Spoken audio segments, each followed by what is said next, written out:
제1장 꽤 많은 두꺼비 깊은 산속에 천년 묵은 산삼이 자라고 있었다. 그 산삼을 지키는 두꺼비가 하나 있었는데 이 두꺼비는 보통 두꺼비가 아니었다. 100년을 산 두꺼비라서 사람 말을 할 줄 알았고 꾀가 많기로 소문났다. 두꺼비는 생각했다. 산삼을 지키는 건 좋은데 심심하기도 하지. 가끔 재미 좀 봐야겠어. 어느 날 산삼을 찾아온 산꾼이 있었다. 이름은 돌쇠였다. 돌쇠는 산삼 냄새를 맡고 이 근처까지 왔는데 아무리 찾아도 산삼이 보이지 않았다. 분명 이 근처인데? 돌쇠가 땅을 파헤치고 있을 때 두꺼비가 나타났다. 저기 뭘 찾나? 으악! 두꺼비가 말을 해. 놀라지 마. 나는 이 산의 수호신이야. 네가 산삼을 찾는다며? 돌쇠가 놀라면서도 대답했다. 그렇죠. 산삼은 내가 지킨다. 가져가려면 내 문제를 풀어야 해. 무슨 문제? 두꺼비가 빙긋 웃었다. 내가 지금 생각하는 숫자를 맞춰봐. 하나에서 10가지 중 하나야. 돌쇠가 생각했다. 5. 틀렸어. 나는 7을 생각했거든. 다음 기회에 와. 사실 두꺼비는 아무 숫자도 생각하지 않았다. 그냥 돌쇠가 말하는 것과 다른 숫자를 대면 그만이었다. 돌쇠는 허탈하게 돌아갔다. 며칠 후 또 다른 산꾼이 왔다. 이름은 쇠똥이었다. 쇠똥도 산삼을 찾다가 두꺼비를 만났다. 산삼을 가져가려면 내 수수께끼를 맞춰야 해. 무슨 수수께끼? 아침에는 4발, 낮에는 2발, 저녁에는 3발인 것이 무엇일까? 쇠똥이 고민했다. 글쎄, 짐승? 틀렸어. 정답은 사람이야. 아기 때는 기어다니고 어른이 되면 2발로 걷고 늙으면 지팡이를 짚잖아. 사실 이 수수께끼는 옛날부터 전해지는 유명한 거였다. 하지만 쇠똥은 몰랐다. 에이, 어려워라. 쇠똥도 빈손으로 돌아갔다. 두꺼비는 배를 잡고 웃었다. 하하, 사람들 골려먹는 재미가 쏠쏠하네. 그렇게 여러 사람들이 왔다 갔지만 두꺼비의 꾀에 넘어가서 모두 빈손으로 돌아갔다. 어느 날 영리하다는 소문이 자자한 선비가 왔다. 이름은 김선비였다. 김선비는 책을 많이 읽어서 온갖 지식이 많았다. 두꺼비가 나타나서 말했다. 산삼을 가져가려면 내 문제를 풀어야 하네. 좋소. 무슨 문제인가? 두꺼비는 자신만만하게 수수께끼를 냈다. 아침에는 4발, 낮에는. 김선비가 웃으며 끊었다. 사람이지. 그런 유명한 수수께끼를 내다니. 두꺼비가 당황했다. 어떻게 알았어? 나는 책을 많이 읽었거든. 자, 산삼을 주시게. 잠깐. 그건 준비운동이었어. 진짜 문제는 이거야. 두꺼비가 급하게 다른 문제를 냈다. 내가 지금 주먹을 쥐고 있어. 안에 뭐가 있을까? 김선비가 생각했다. 이건 정답이 없는 문제였다. 무엇을 대답해도 두꺼비가 다른 걸 꺼내면 그만이었다. 아무것도 없소. 두꺼비가 주먹을 펴더니 작은 돌멩이를 보여줬다. 틀렸어. 돌멩이가 있었거든. 이보게, 그건 비겁한 수법 아닌가? 산삼을 지키는데 비겁하고 뭐고 없어. 다음에 와. 김선비도 허탈하게 돌아갔다. 그런데 김선비는 포기하지 않았다. 마을로 돌아가서 궁리했다. 그 두꺼비는 정말 꾀가 많구나. 하지만 나도 방법이 있지. 며칠 후 김선비가 다시 왔다. 이번에는 자루를 하나 들고 있었다. 또 왔군. 이번엔 어떤 문제를 풀래? 아니, 이번에는 내가 문제를 내겠네. 뭐? 내가? 그래. 자네가 풀면 산삼을 안 가져가지. 하지만 못 풀면 산삼을 내게 주는 거야. 두꺼비는 자신만만했다. 좋아. 내가 못 푸는 문제는 없어. 김선비가 자루를 열더니 두꺼비 한 마리를 꺼냈다. 산에서 잡아온 평범한 두꺼비였다. 이 두꺼비와 자네 중에 누가 나이가 많은가? 두꺼비가 당황했다. 그야 당연히 나지. 증거가 있나?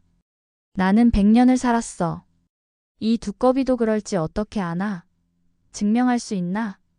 두꺼비는 말문이 막혔다. 자기가 나이가 많다는 것을 증명할 방법이 없었다. 저기. 증명 못하지? 그럼 틀린 거야.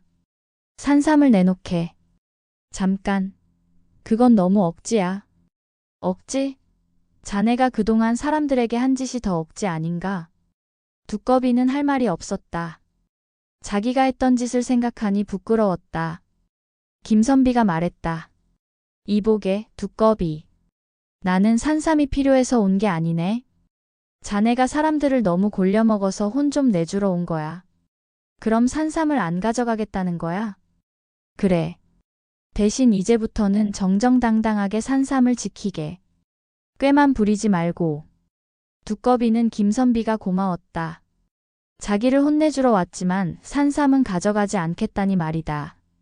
알았어. 앞으로는 그러지 않을게. 김선비가 돌아가고 두꺼비는 반성했다. 하지만 며칠 지나자 다시 옛날 버릇이 나왔다. 에이, 심심한데 조금은 장난쳐도 되겠지. 어느 날 젊은 총각이 왔다. 이름은 바우였다. 바우는 순박하고 착했다. 어르신, 산삼을 찾고 있습니다. 두꺼비는 바우를 보니 장난치고 싶었다. 산삼을 주지. 대신 조건이 있어. 무슨 조건인가요? 나를 업고 저 산 꼭대기까지 가야 해. 바우는 고민도 안 하고 대답했다. 알겠습니다. 두꺼비는 속으로 웃었다. 산 꼭대기까지는 한참 멀었다. 중간에 포기하겠지. 바우는 두꺼비를 등에 업고 걷기 시작했다. 두꺼비는 은근히 무거웠지만 바우는 불평하지 않았다. 힘들지 않나? 괜찮습니다. 어르신을 모시는데 힘든 게 어디 있겠습니까? 1시간이 지나고 2시간이 지났다. 바우는 땀을 뻘뻘 흘렸지만 계속 걸었다. 두꺼비는 마음이 불편해졌다. 저기 쉬어가자. 아닙니다. 산 꼭대기까지 가야 하지 않습니까? 두꺼비는 바우의 착한 마음을 보았다. 자기가 잘못하고 있다는 생각이 들었다. 내려줘.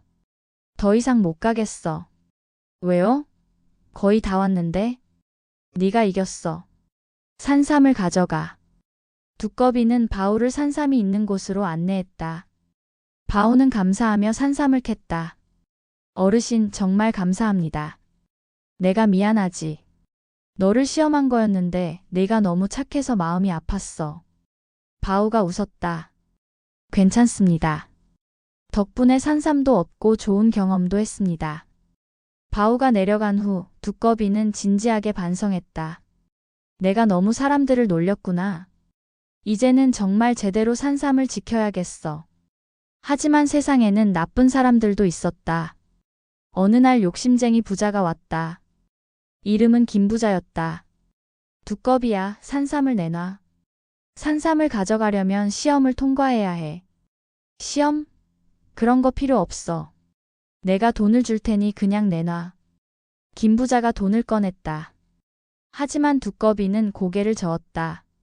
산삼은 돈으로 살 수 없어. 뭐?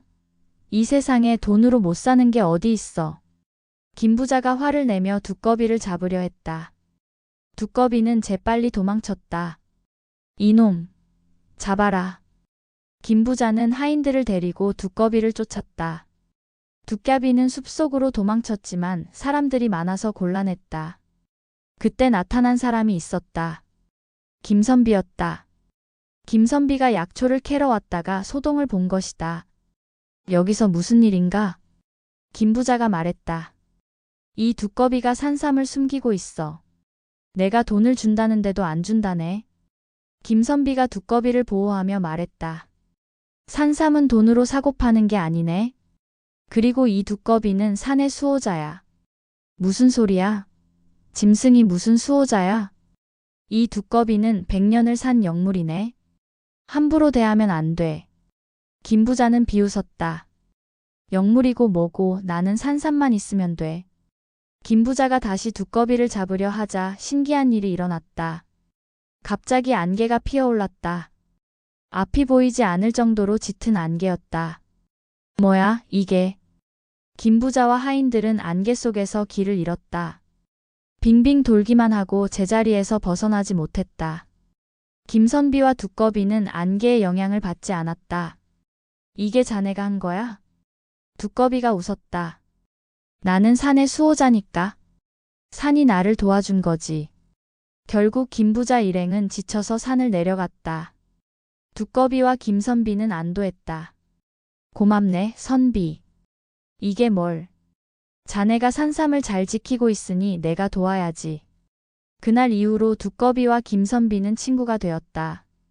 김선비는 가끔 산에 와서 두꺼비와 이야기를 나눴다. 자네는 왜 산삼을 지키나? 그게 내 임무니까. 산신령님께서 맡기셨거든. 힘들지 않나? 가끔 심심하긴 하지. 그래서 사람들을 골려먹기도 했고. 하지만 이제는 제대로 지킬 거야. 계절이 바뀌어 가을이 왔다. 어느 날 늙은 할머니가 산에 왔다. 몸이 많이 아파 보였다. 두꺼비가 물었다. 할머니, 어디 편찮으세요? 산삼을 찾고 있단다. 손자가 아파서. 두꺼비는 할머니의 사정을 듣고 마음이 아팠다. 할머니, 제가 산삼을 드릴게요. 정말이냐? 고맙구나. 두꺼비는 산삼을 캐서 할머니께 드렸다. 할머니는 감사하며 산삼을 받아갔다. 사실 그 산삼은 두꺼비가 지키던 천년 묵은 산삼이었다. 두꺼비는 자기 임무를 저버린 것이었다. 그날 밤 산신령이 나타났다. 두꺼비야, 네가 산삼을 주었다지? 죄송합니다. 하지만 할머니가 너무 불쌍해서. 화내려고 온 게 아니다. 잘했어. 예. 산신령이 미소 지었다.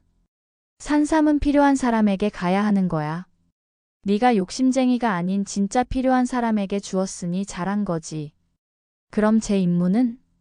내 임무는 끝났다. 이제 자유롭게 살아도 돼. 두꺼비는 기뻤지만 한편으로는 섭섭했다.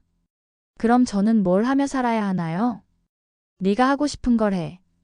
이제는 내 인생이야. 산신령이 사라진 후 두꺼비는 생각했다. 자유로워졌지만 어쩐지 허전했다. 그때 김선비가 찾아왔다. 두꺼비, 내 제안이 하나 있네. 무슨 제안? 나와 함께 마을로 가지 않겠나? 아이들에게 이야기를 들려주는 거야. 이야기? 그래. 자네가 산삼을 지키며 겪은 일들 말이야. 아이들이 교훈을 얻을 수 있을 거야. 두꺼비는 그 제안이 마음에 들었다. 좋아. 함께 가지. 두꺼비는 김선비와 함께 마을로 내려갔다. 마을 사람들은 말하는 두꺼비를 신기해했다. 두꺼비는 아이들에게 이야기를 들려주었다.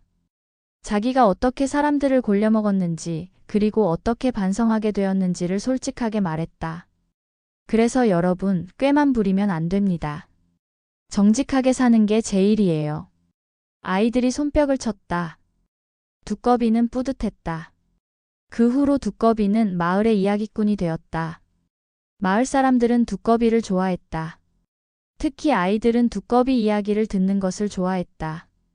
두꺼비 할아버지, 오늘은 무슨 이야기 해주실 거예요? 오늘은 내가 김선비한테 당한 이야기를 해줄까? 아이들이 눈을 반짝였다. 두꺼비는 행복했다. 산에서 혼자 사는 것보다 마을에서 사람들과 함께 사는 것이 훨씬 좋았다.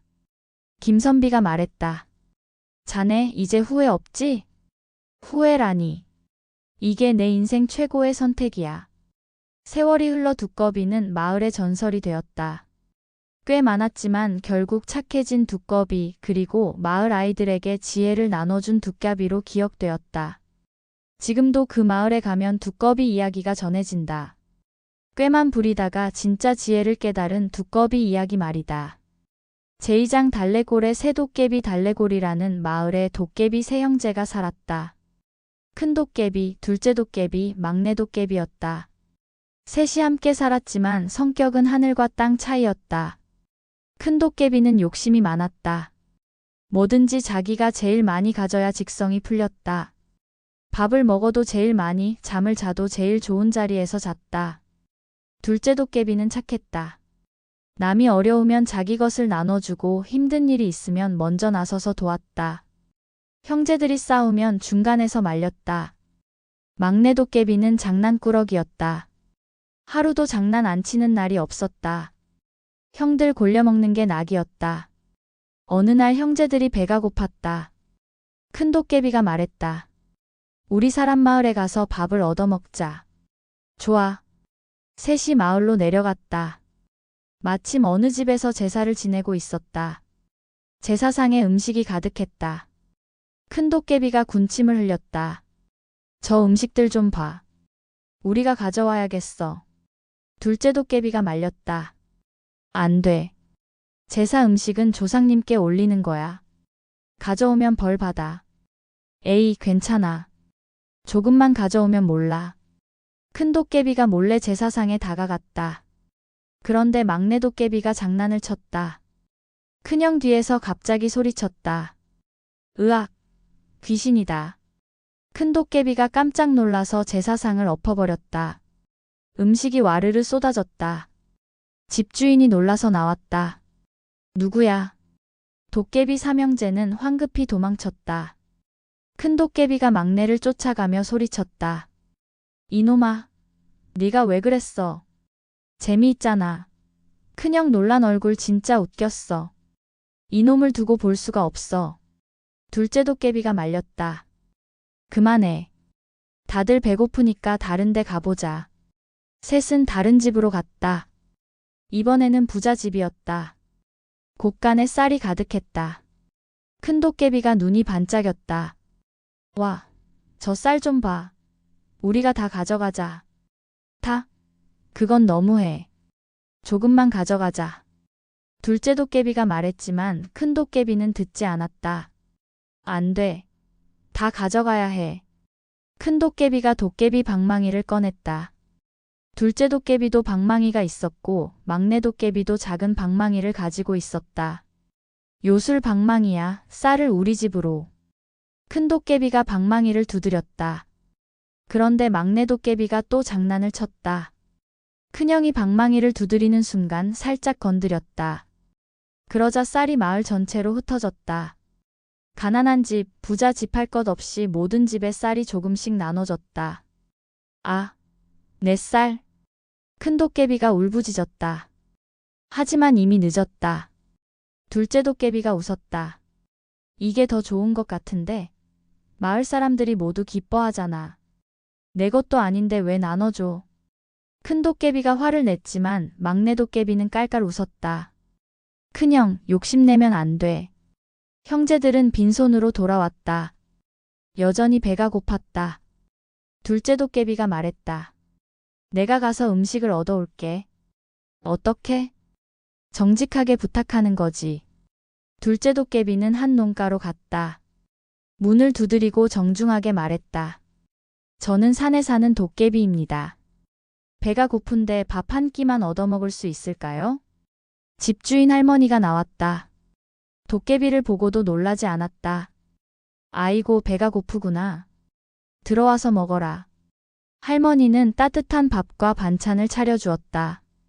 둘째 도깨비는 감사히 먹었다. 고맙습니다. 제가 무엇을 도와드릴까요? 도와준다고? 괜찮단다. 아닙니다.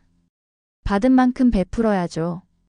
둘째 도깨비는 할머니네 밭을 갈아주고 장작을 패고 집 수리도 해주었다. 할머니는 감동했다. 착한 도깨비로구나. 둘째 도깨비가 집으로 돌아오니 형제들이 기다리고 있었다. 음식은 못 구했어? 구했지. 배불리 먹었어. 둘째 도깨비는 할머니가 싸준 주먹밥을 꺼냈다. 셋이 나눠 먹었다. 큰 도깨비가 투덜거렸다. 이것밖에 안 돼? 욕심내지 마. 있는 것만으로도 감사해야지. 며칠 후 마을에 큰 잔치가 열렸다. 부잣집 아들의 혼례였다. 음식이 넘쳐났다. 큰 도깨비가 또 군침을 흘렸다. 저 음식을 가져와야 해. 큰형, 이번에도 혼자 다 가져갈 거야? 막내 도깨비가 놀렸다. 큰 도깨비가 화를 냈다. 당연하지. 내가 제일 크니까 제일 많이 먹어야 해. 둘째 도깨비가 한숨을 쉬었다. 큰형은 언제 철이 들까? 그날 밤 큰 도깨비는 혼자 잔칫집에 갔다. 몰래 음식을 훔치려 했다. 그런데 집 주인이 깨어 있었다. 주인은 도깨비를 봤지만 놀라지 않았다. 도깨비님, 배가 고프시면 그냥 달라고 하시지 왜 훔치려 하십니까? 큰 도깨비는 부끄러웠다. 그게 미안합니다. 들어오십시오. 남은 음식이 많으니 드시고 가십시오. 주인은 큰 도깨비에게 음식을 차려주었다. 큰 도깨비는 미안하면서도 맛있게 먹었다. 고맙습니다. 천만에요. 대신 한 가지 부탁이 있습니다. 무엇입니까? 우리 마을에 호랑이가 나타나서 사람들이 무서워합니다. 도깨비님께서 호랑이를 쫓아주실 수 있을까요? 큰 도깨비는 고민했다. 호랑이는 무서웠다. 하지만 음식을 얻어먹었으니 은혜를 갚아야 했다. 알겠습니다. 큰 도깨비는 산으로 갔다. 호랑이를 찾았다. 호랑이야, 마을에서 나가. 호랑이가 으르렁거렸다. 네가 누군데 명령해? 나는 도깨비다. 호랑이는 도깨비를 무서워하지 않았다. 오히려 덤벼들었다. 큰 도깨비는 겁이 났다. 형제들아, 도와줘. 둘째 도깨비와 막내 도깨비가 달려왔다. 무슨 일이야? 호랑이가 나를 잡아먹으려 해. 둘째 도깨비가 나섰다. 호랑이님, 우리와 싸우지 말고 이야기로 풀어봅시다. 무슨 이야기? 당신은 왜 마을에 내려가십니까? 산에 먹을 것이 없어서. 그렇다면 우리가 먹을 것을 드리겠습니다. 대신 마을 사람들은 건드리지 마세요. 호랑이는 생각했다. 나쁜 제안은 아니었다. 좋아. 약속하지. 둘째 도깨비는 도깨비 방망이로 고기를 만들어 호랑이에게 주었다. 호랑이는 만족하며 깊은 산으로 들어갔다. 큰 도깨비가 감탄했다. 둘째야, 네가 나를 구했구나. 당연하지. 우리는 형제잖아. 막내 도깨비가 낄낄거렸다. 큰형, 호랑이한테 쫓길 때 표정 정말 웃겼어. 이놈아. 하지만 큰 도깨비는 화내지 않았다. 동생들 덕분에 목숨을 구했다는 것을 알았다. 마을 사람들은 호랑이가 사라진 것을 기뻐했다. 도깨비 형제들에게 감사했다. 도깨비님들 정말 고맙습니다. 마을 사람들은 도깨비들을 위해 집을 지어주었다. 작은 오두막이었지만 형제들은 만족했다.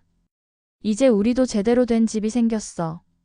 막내 도깨비가 신나서 방방 뛰었다. 그런데 또 사건이 터졌다. 막내 도깨비가 장난을 친 것이었다.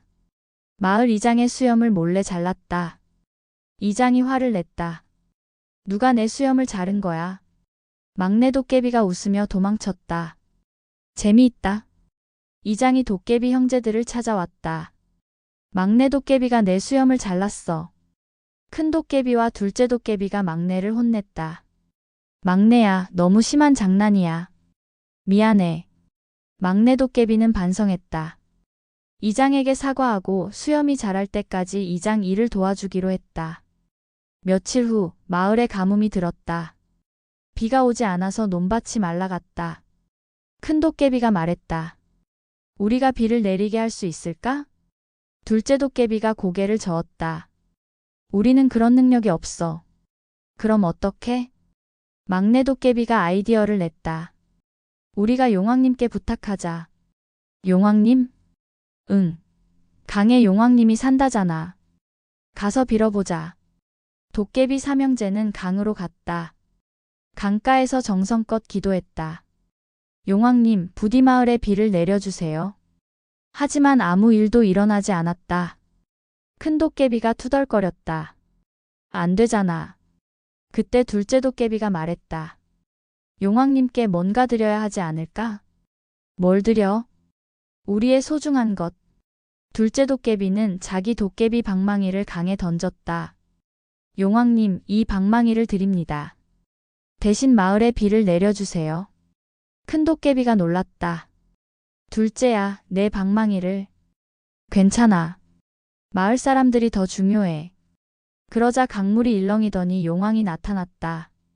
내 마음씨가 기특하구나. 비를 내려주마. 용왕은 방망이를 돌려주고 하늘로 올라갔다. 곧 비가 내리기 시작했다. 마을 사람들이 기뻐하며 소리쳤다.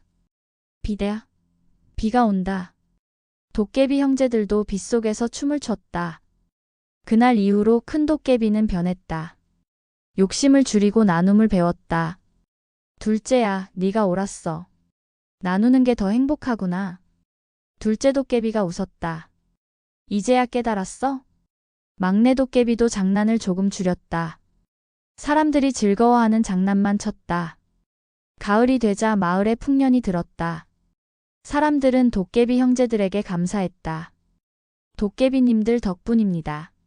마을 사람들은 도깨비들을 위해 작은 사당을 지었다. 그리고 해마다 제사를 지냈다. 도깨비 삼형제는 행복했다. 사람들과 함께 사는 것이 즐거웠다. 어느 날 막내 도깨비가 물었다. 우리 영원히 여기서 살 수 있을까? 큰 도깨비가 대답했다. 사람들이 우리를 좋아하는 한 살 수 있을 거야. 둘째 도깨비가 덧붙였다. 그러니까 착하게 살자. 사람들에게 도움이 되는 도깨비가 되자. 알았어. 겨울이 왔다. 마을에 눈이 내렸다. 도깨비들은 눈사람을 만들었다. 막내 도깨비가 또 장난을 쳤다. 이장 집 앞에 눈사람을 만들었는데 이장과 똑같이 생겼다. 이장이 나와서 보고는 웃었다. 허허, 나랑 똑같이 만들었네. 사람들도 웃었다. 이번에는 모두가 즐거운 장난이었다. 봄이 다시 왔다. 도깨비들은 마을 사람들과 함께 씨를 뿌렸다. 큰 도깨비가 말했다. 작년보다 더 풍년이 들게 해주자. 그래. 도깨비들은 방망이로 땅을 비옥하게 만들었다. 그해도 풍년이 들었다. 세월이 흘러 도깨비들은 마을의 전설이 되었다. 욕심쟁이였지만 착해진 큰 도깨비, 처음부터 착했던 둘째 도깨비, 장난꾸러기지만 사랑스러운 막내 도깨비.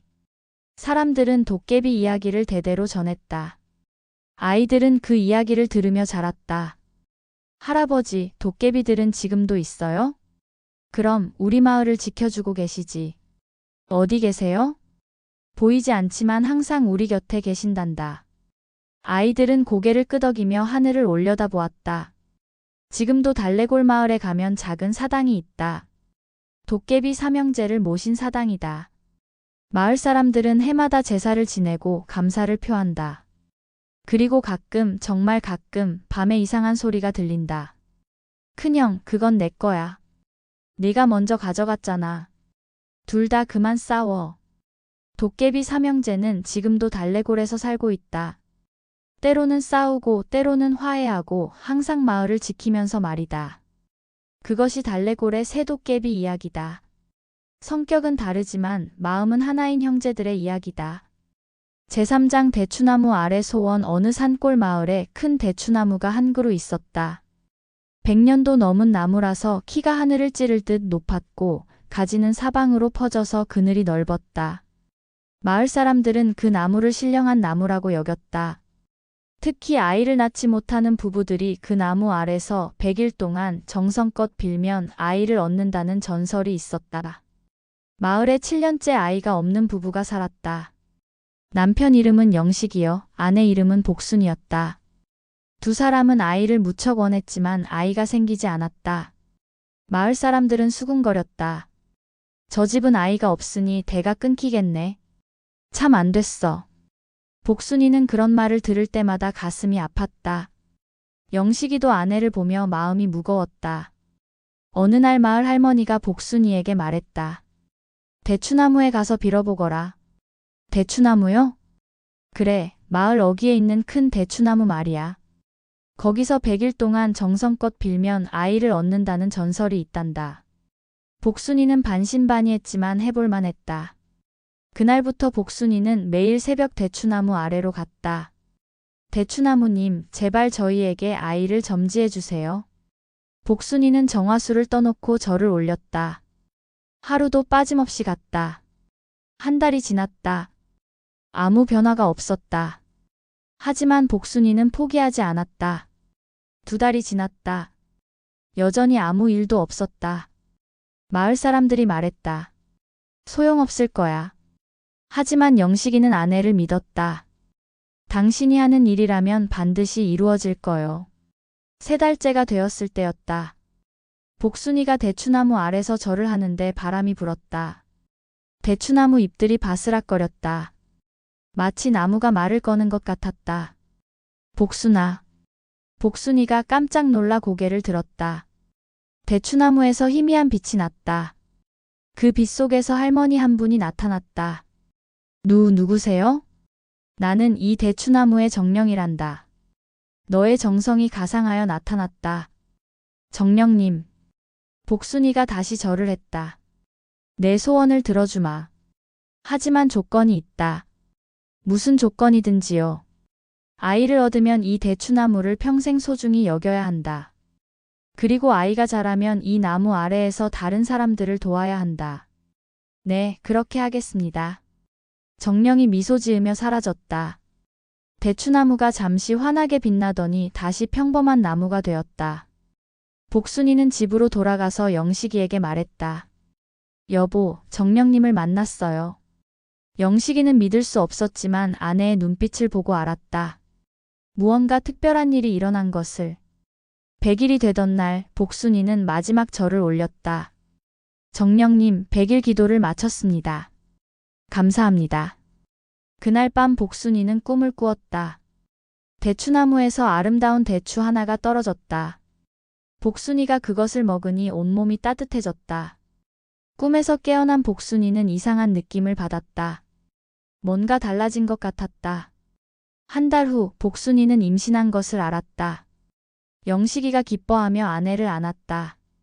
당신 덕분이요. 당신의 정성이 하늘을 감동시켰소. 마을 사람들도 소식을 듣고 축하했다. 정말 대추나무의 영험함이 나타났구나. 복순이가 100일 동안 정성껏 빌었으니 그럴만하지. 복순이는 임신 기간 내내 대추나무를 찾아갔다. 나무에 기대어 쉬기도 하고 나무와 이야기를 나누기도 했다. 나무님, 고마워요. 제가 건강한 아이를 낳으면 평생 나무님을 모시겠어요. 10달이 지나 복순이는 건강한 아들을 낳았다. 영식이와 복순이는 아이 이름을 대추조자를 써서 조동이라고 지었다. 부부는 약속대로 대추나무를 정성껏 돌보았다. 나무 주변을 깨끗이 하고 가뭄이 들면 물을 주고 거름도 주었다. 조동이는 무럭무럭 자랐다. 이상하게도 조동이는 대추를 유난히 좋아했다. 대추만 보면 좋아서 웃었다. 이 아이가 정말 대추나무의 아이인가 봐. 마을 사람들이 신기해했다. 조동이가 5살이 되던 해 마을에 또 아이가 없는 부부가 있었다. 이름은 철수와 순이었다. 순이가 복순이를 찾아왔다. 언니, 어떻게 아이를 얻으셨어요? 복순이는 대추나무 이야기를 해주었다. 100일 동안 정성껏 빌면 돼요. 하지만 진심으로 빌어야 해요. 순이는 그날부터 대추나무 아래로 갔다. 복순이도 함께 가서 도와주었다. 이렇게 절을 하는 거예요. 마음을 담아서 정성껏. 순이는 100일 동안 기도했다. 복순이는 매일 함께 가서 응원했다. 100일이 되던 날 순이도 정령을 만났다. 내 정성과 복순이의 도움이 아름답구나. 너에게도 아이를 점지하마. 순이는 감격해서 울었다. 그리고 정말로 아이를 얻었다. 소문이 퍼졌다. 대추나무 아래서 빌면 정말 아이를 얻는다는 것이. 멀리서도 사람들이 찾아왔다. 복순이는 그들을 도왔다. 어떻게 기도하는지 가르쳐주고 함께 빌어주었다. 마음을 비우고 진심으로 빌어야 해요. 많은 사람들이 복순이의 도움으로 아이를 얻었다. 대추나무는 더욱 신령한 나무로 여겨졌다. 세월이 흘러 조동이는 청년이 되었다. 어머니를 도와 대추나무 아래서 사람들을 도왔다. 어느 날 한 젊은 부부가 찾아왔다. 남편은 다리를 절었고 아내는 말을 하지 못했다. 마을 사람들이 수군거렸다. 저 부부는 아이를 낳아도 키우기 힘들 텐데. 하지만 조동이는 따뜻하게 맞아주었다. 어서 오세요. 제가 도와드리겠습니다. 조동이는 부부와 함께 100일 동안 기도했다. 비가 와도 눈이 와도 함께 갔다. 100일째 되는 날 정령이 나타났다. 조동아, 네가 부모님의 뜻을 잘 이어받았구나. 정령님, 이 부부에게도 아이를 점지하마. 그리고 너에게 특별한 선물을 주겠다. 정령이 조동이에게 작은 대추씨를 주었다. 이것을 심어라. 새로운 대추나무가 자랄 것이다. 그 나무도 이 나무처럼 신령한 나무가 될 것이야. 조동이는 대추씨를 정성껏 심었다. 그 씨에서 정말로 새싹이 돋았다. 젊은 부부도 아이를 얻었다. 마을 사람들은 감동했다. 조동이가 정말 착하구나. 복순이가 아들을 잘 키웠어. 복순이는 이제 나이가 들었지만 여전히 대추나무를 돌보았다. 조동이도 어머니를 도왔다. 어느 가을날 대추나무에 유난히 많은 대추가 열렸다. 복순이가 대추를 따서 마을 사람들에게 나눠주었다. 모두 드세요. 이 대추를 먹으면 건강해진답니다. 마을 사람들이 대추를 먹으니 정말로 몸이 좋아졌다. 아픈 사람도 나았다. 이 나무는 정말 신령한 나무야. 세월이 더 흘러 복순이가 세상을 떠날 때가 되었다. 복순이는 조동이를 불렀다. 조동아, 어미의 말을 잘 들어라. 네, 어머니. 대추나무를 평생 잘 모셔라. 그리고 사람들을 계속 도와주렴. 그렇게 하겠습니다. 복순이는 평화롭게 눈을 감았다. 마을 사람들은 복순이를 대추나무 근처에 묻어주었다. 신기한 일이 일어났다.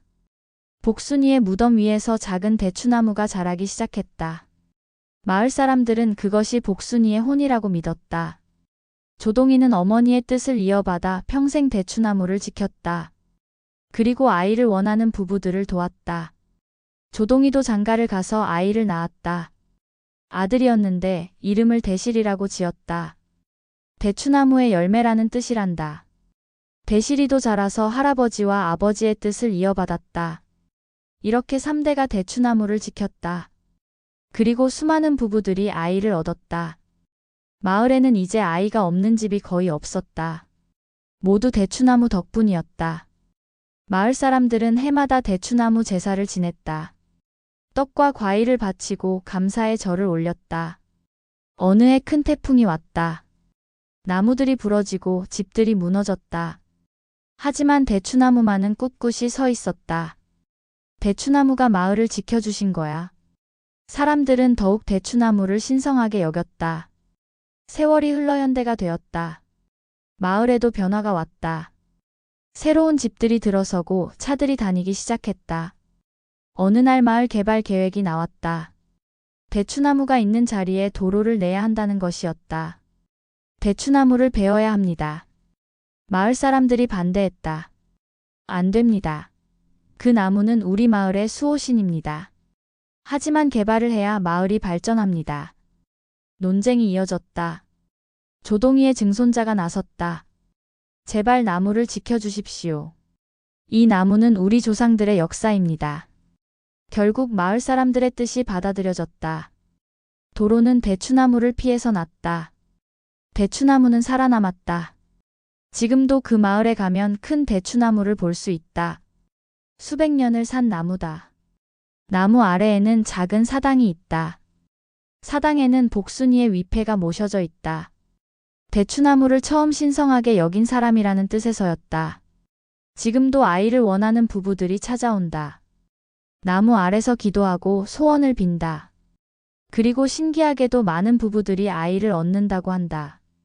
과학적으로 설명할 수는 없지만 사람들은 믿는다. 마을의 할머니들은 손주들에게 이야기를 들려준다. 옛날에 복순이라는 착한 아주머니가 있었단다. 그분이 100일 동안 정성껏 빌어서 아이를 얻었지. 할머니, 대추나무가 정말 신령해요? 그럼 하지만 더 중요한 건 정성이란다. 마음을 다해 빌면 이루어진단다. 손주들은 고개를 끄덕이며 대추나무를 바라본다.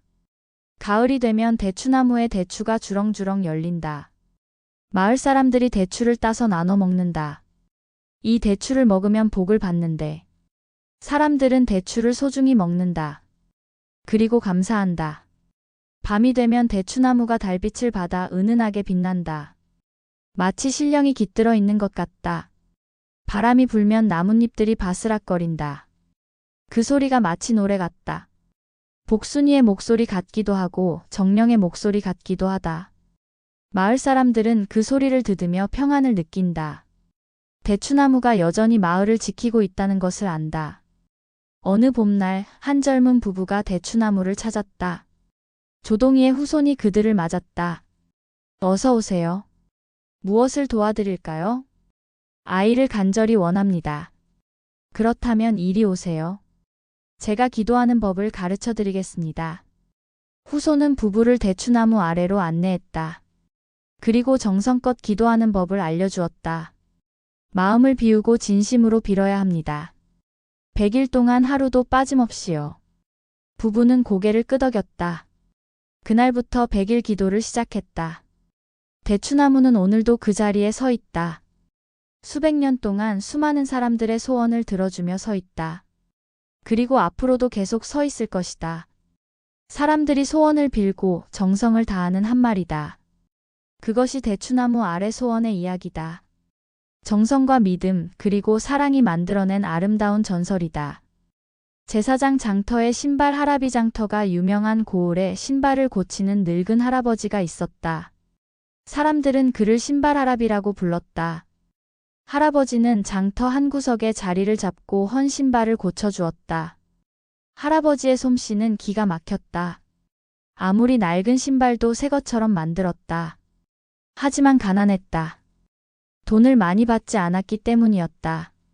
할아버지, 얼마입니까? 그냥 내 마음대로 주게. 그럼 이 정도면 되겠습니까? 사람들은 몇 푼 안 되는 돈을 주었다. 할아버지는 웃으며 받았다. 고맙네. 잘 신게나. 어느 날 젊은 장사꾼이 장터에 왔다. 이름은 덕보였다. 덕보는 이 장터 저 장터를 돌아다니며 물건을 팔아 큰 돈을 버는 사람이었다. 그런데 덕보의 집신이 헤어졌다. 먼 길을 걸어와서 집신이 다 닳아버린 것이었다. 이를 어쩌나. 새 집신을 사야 하는데. 덕보는 집신 파는 곳을 찾아다녔다. 그런데 새 집신 값이 비쌌다. 한 켤레의 단량이라고? 요즘 집이 귀해서 그렇습니다. 덕보는 아까웠다. 그때 신발 할아비가 보였다. 저기 할아버지, 집신 좀 고쳐주시오. 오게, 보자. 할아버지가 집신을 살펴보았다. 많이 닳았지만 고칠 수는 있었다. 고칠 수 있네. 기다리게. 할아버지는 능숙하게 집신을 손질했다. 새 짚을 덧대고 꼬아서 튼튼하게 만들었다. 1시간쯤 지나자 집신이 새 것처럼 되었다. 다 됐네. 신어보게. 덕보가 집신을 신어보니 발이 편했다. 새 집신보다 더 좋았다. 대단하십니다. 얼마입니까? 내 마음대로 주게. 덕보는 생각했다. 새 집신이 단량인데 고친 것이니 한 냥이면 되겠지. 한 냥 드리겠소. 고맙네. 할아버지는 웃으며 받았다. 덕보는 싼 값의 집신을 고쳐서 기분이 좋았다. 잘 가게나. 안녕히 계십시오. 덕보는 장사를 시작했다. 그날따라 장사가 잘 되었다. 물건이 불티나게 팔렸다. 이상하네. 오늘따라 왜 이렇게 잘 팔리지? 덕보는 신기했지만 기분이 좋았다. 저녁이 되자 주머니가 돈으로 불룩했다. 다음 장날에 덕보는 다시 그 장터에 왔다. 이번에도 장사가 잘 되었다. 한 달쯤 지나자 덕보는 꽤 큰 돈을 모았다. 내가 요즘 재수가 좋은가 봐. 덕보는 기뻐했다. 하지만 신발 할아비는 기억하지 못했다. 계절이 바뀌어 여름이 되었다. 덕보는 이제 제법 큰 장사꾼이 되어 있었다. 물건도 많아지고 돈도 많아졌다. 어느 날 덕보가 다시 그 장터에 왔다. 장마가 져서 비가 많이 왔다. 신발 할아비는 비를 맞으며 일하고 있었다. 할아버지, 비 맞으며 일하시면 어떡합니까? 지나가던 사람이 걱정했다. 괜찮네. 손님이 왔는데 그냥 갈 수는 없지. 할아버지는 비를 맞으며 신발을 고쳤다. 기침을 하면서도 일을 멈추지 않았다. 덕보는 그 모습을 보았다. 하지만 그냥 지나쳤다. 자기 일에만 바빴기 때문이었다. 그날 저녁 덕보는 숙소로 돌아갔다. 그런데 이상한 일이 생겼다. 장사에서 번 돈이 주머니에 없었다. 돈이 어디 갔지? 덕보는 온 몸을 뒤졌다. 하지만 돈은 보이지 않았다. 어디선가 떨어뜨린 모양이었다. 아이고, 오늘 하루 번 돈이 다 날아갔구나. 덕보는 속상했다. 다음 날도 장사가 잘 안 되었다. 그 다음 날도 마찬가지였다. 왜 이러지? 예전에는 잘 됐는데. 한 달이 지나자 덕보의 돈이 바닥났다. 간신히 끼니만 때우는 형편이 되었다. 내가 재수가 없나 보다. 덕보는 한숨을 쉬었다. 어느 날 덕보가 장터를 걷다가 넘어졌다. 집신이 또 헤어져서 발을 다친 것이었다. 아야. 덕보가 발을 보니 피가 났다. 그때 누군가 다가왔다. 신발 아랍이었다. 다쳤구나. 이리 와보게. 할아버지. 할아버지는 덕보를 자기 자리로 데려갔다. 그리고 상처에 약을 발라주었다. 조금만 참게. 금방 나을 거야. 할아버지의 손길이 따뜻했다. 덕보는 눈물이 났다. 고맙습니다. 집신이 또 헤어졌구나. 고쳐주마. 하지만 제게 돈이 없습니다. 돈은 나중에 줘도 되네. 할아버지는 집신을 고쳤다. 이번에는 더욱 정성껏 고쳤다. 튼튼하고 편하게 만들었다. 다 됐네. 신어보게. 덕보가 신어보니 발이 정말 편했다. 마치 구름 위를 걷는 것 같았다. 할아버지 정말 감사합니다. 제가 돈을 벌면 꼭 갚겠습니다. 괜찮네. 내 일은 돈을 벌려고 하는 게 아니라네. 사람들을 돕는 거지. 할아버지의 말에 덕보는 깨달았다. 자기가 지금까지 얼마나 이기적이었는지를 말이다. 할아버지, 제가 잘못했습니다. 예전에 제 집신을 고쳐주셨을 때 너무 적은 돈을 드렸습니다. 그때 네가 준 돈을 기억하는구나. 네, 지금 생각하니 부끄럽습니다. 할아버지가 웃었다. 그걸 깨닫는 것만으로도 대단하네.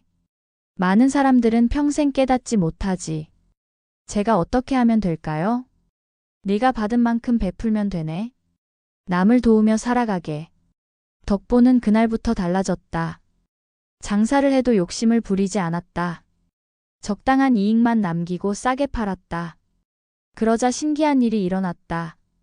장사가 다시 잘 되기 시작했다. 사람들이 덕보를 찾았다. 저 사람은 정직하고 착해. 물건값도 싸고 좋아. 한 달이 지나자 덕보는 돈을 꽤 모았다. 제일 먼저 한 일은 신발 할아비를 찾아가는 것이었다. 할아버지, 그동안 신세진값입니다. 덕보가 돈을 내밀었다. 할아버지는 손사래를 쳤다. 아니네. 너무 많아. 아닙니다. 이것도 모자랍니다. 그러면 절반만 받겠네. 나머지는 네가 어려운 사람을 도우는 데 쓰게. 덕보는 고개를 끄덕였다. 알겠습니다. 그날부터 덕보는 장터에서 어려운 사람들을 도왔다. 굶주린 사람에게는 음식을 주고 헌옷을 입은 사람에게는 옷을 주었다. 사람들이 감사했다. 덕보는 정말 착한 사람이야. 덕보의 장사는 더욱 번창했다. 하지만 덕보는 교만하지 않았다.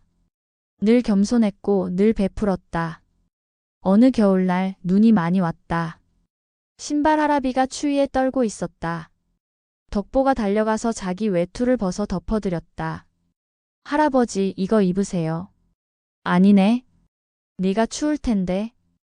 괜찮습니다. 제게는 여벌이 있습니다. 덕보는 할아버지를 자기 숙소로 모셨다. 따뜻한 방에서 밥을 대접했다. 덕보, 네가 이렇게 변할 줄 몰랐네. 할아버지 덕분입니다.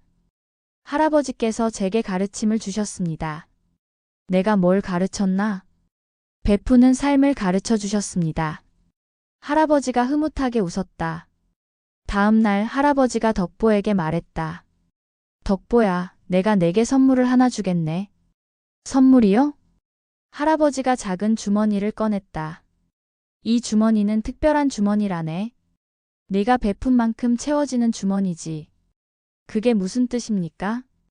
남에게 선행을 베풀면 이 주머니에 복이 담기는 거야. 그 복은 언젠가 내게 돌아올 거네. 덕보는 주머니를 소중히 받았다. 감사합니다, 할아버지. 세월이 흘렀다. 덕보는 큰 장사꾼이 되었다. 하지만 초심을 잃지 않았다. 여전히 사람들을 도왔다. 어느 날 덕보의 마을에 큰 가뭄이 들었다. 사람들이 굶주렸다. 덕보는 자기 재산을 풀어서 사람들을 도왔다. 덕보, 내 재산을 다 써도 괜찮겠나? 괜찮습니다. 돈은 다시 벌면 되지만 사람은 살려야 합니다. 덕보는 자기 재산의 대부분을 사람들을 위해 썼다. 할아버지가 준 주머니도 거의 비워졌다. 가뭄이 끝나고 비가 왔다. 마을 사람들이 감사해했다. 덕보 덕분에 우리가 살았다. 그런데 신기한 일이 일어났다. 덕보가 장사를 시작하자 물건이 전보다 더 잘 팔렸다. 사람들이 멀리서도 찾아왔다. 덕보는 정직하고 선한 사람이라더군. 그런 사람에게서 물건을 사야지. 한 해가 지나자 덕보는 쓴 돈을 다 벌었다. 오히려 전보다 더 부자가 되었다. 덕보는 신발 할아비를 찾아갔다. 할아버지, 주머니의 신통함을 알겠습니다. 그래? 깨달았구나. 네, 베풀면 받는다는 것을요. 할아버지가 기뻐했다. 네가 그걸 깨달았으니 이제 내 할 일은 다 했구나. 무슨 말씀이세요? 나는 사실 평범한 할아비가 아니라네. 할아버지의 몸에서 빛이 났다. 점점 밝아지더니 신선의 모습으로 변했다. 할아버지, 나는 하늘에서 내려온 신선이란다. 사람들의 마음을 시험하려고 신발 할아비로 변장했지. 덕보는 놀라서 절을 올렸다.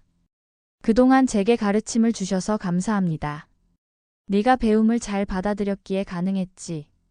앞으로도 잘 살아가거라. 신선은 하늘로 올라갔다. 덕보는 한참을 하늘을 바라보았다. 그 후로 덕보는 더욱 선하게 살았다.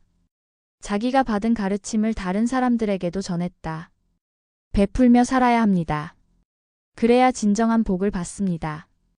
덕보의 말을 듣고 많은 사람들이 변했다.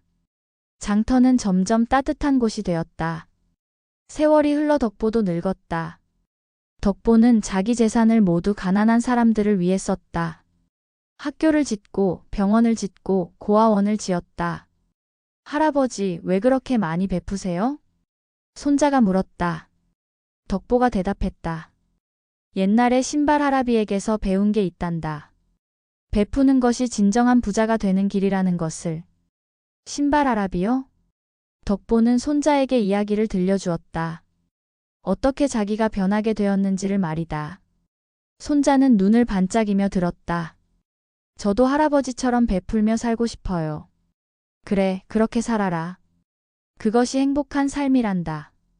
덕보가 세상을 떠난 후 장터에 덕보의 동상이 세워졌다. 평생 베풀며 산 사람을 기리기 위해서였다. 동상 옆에는 작은 글이 새겨져 있었다. 베푸는 자에게 복이 있다. 지금도 그 장터에 가면 덕보의 동상을 볼 수 있다. 그리고 신기하게도 그 장터는 언제나 따뜻하다. 사람들이 서로 돕고 살기 때문이다. 마을 어른들은 아이들에게 이야기를 들려준다. 옛날에 신발 할아비와 덕보라는 사람이 있었단다. 어떤 이야기예요? 욕심 많던 장사꾼이 신발 할아비를 만나서 착해진 이야기지. 아이들은 이야기를 듣고 배운다. 베푸며 사는 것이 얼마나 아름다운지를 말이다. 그리고 다짐한다. 저도 커서 덕보 할아버지처럼 될 거예요. 이것이 장터의 신발 할아비 이야기다. 작은 신발 수선집에서 시작된 큰 가르침의 이야기다. 신발 할아비는 사라졌지만 그의 가르침은 남았다. 베풀면 받는다는 진리, 그것은 지금도 이어지고 있다.